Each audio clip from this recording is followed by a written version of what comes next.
शास्त्रों के अनुसार तिलक लगाने की परंपरा हमारे हिंदू धर्म में प्राचीन समय से ही चली आ रही है।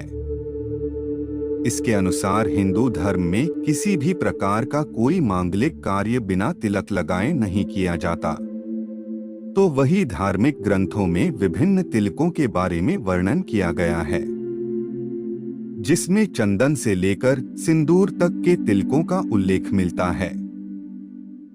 इसके अतिरिक्त धर्म ग्रंथों में त्रिपुंड तिलक के बारे में भी बताया गया है, जिसके बारे में बहुत कम लोग जानते हैं। हालांकि कई बार साधु संतों व पुजारियों आदि को त्रिपुंड लगाए आप में से लगभग सभी लोगों ने देखा होगा, परंतु इसका हिंदू धर्म में क्या महत्व है, इस बारे में लोगों को कम जानकारी है। धार्मिक मान्यताओं के अनुसार शिवजी की पूजा में उन्हें चंदन या भस्म का त्रिपुंड तिलक लगाया जाता है, परंतु इसे लगाने वाले व्यक्ति को इन बातों का पता होना भी उतना ही आवश्यक है। त्रिपुंड में 3 रेखाओं का अर्थ क्या है, इसके लगाने का सही तरीका क्या है तथा इसके लगाने से किस तरह के लाभ प्राप्त होते हैं, यह सब आप इस प्रस्तुति में जानेंगे। कृपया वीडियो को अंत तक देखें व चैनल को सब्सक्राइब अवश्य करें। अधिक समय न लेते हुए प्रस्तुति आरंभ करते हैं।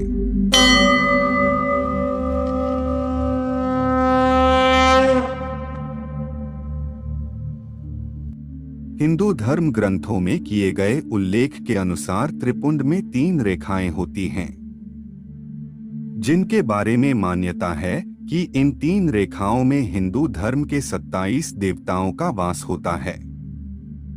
प्रत्येक एक रेखा में 9 देवता निवास करते हैं। ऐसा कहा जाता है कि जो व्यक्ति मस्तक पर त्रिपुंड लगाता है उसे भगवान शिव की असीम कृपा प्राप्त होती है।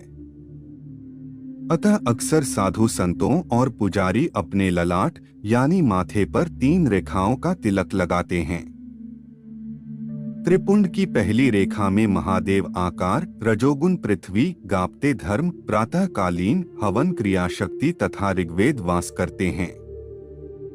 त्रिपुंड की दूसरी रेखा के अंतर्गत माहेश्वर, ओंकार, आकाश, अंतरात्मा, इच्छा शक्ति, दक्षिण अग्नि, सत्वगुण, यजुर्वेद तथा मध्यकालीन हवन रहते हैं। त्रिपुंड की तीसरी रेखा के देवता शिव, आहविनी, अग्नि, ज्ञान शक्ति, सामवेद, तमोगुण, तृतीय हवन, स्वर्ग लोक तथा परमात्मा है। अब हम आपको बताते हैं कि त्रिपुंड लगाने के क्या क्या लाभ होते हैं।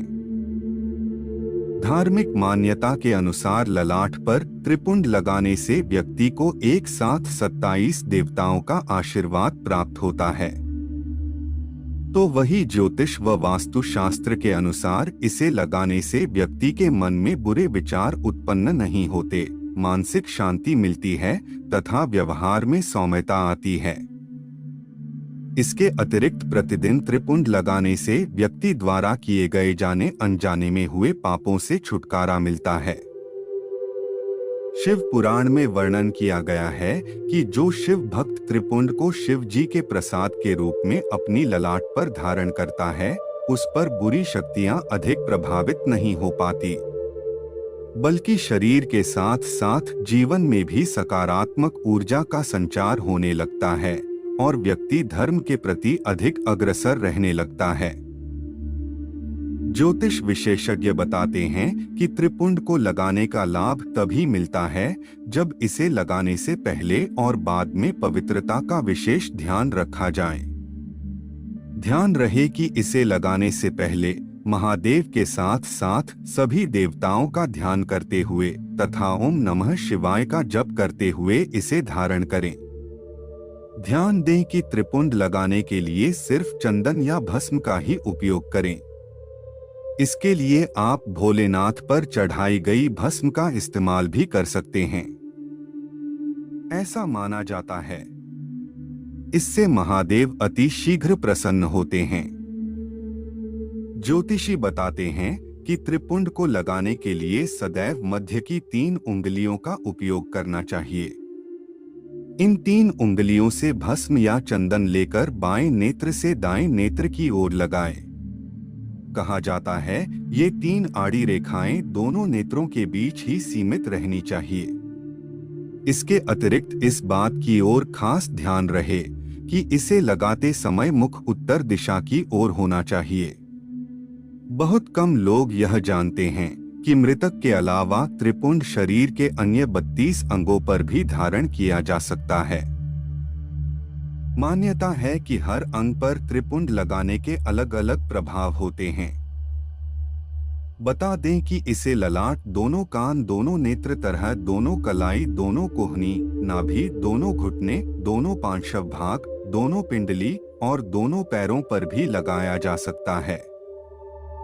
इन सबके अतिरिक्त जिस किसी की कुंडली में चंद्र दोष है उसके लिए ललाट पर त्रिपुंड लगाना बेहद लाभदायक होता है।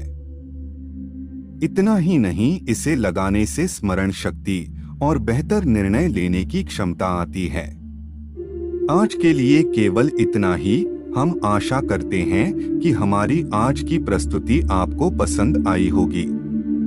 अपने विचार हम सभी के समक्ष अभिव्यक्त करने के लिए कमेंट करें, वीडियो को शेयर करें, वह चैनल को सब्सक्राइब करें।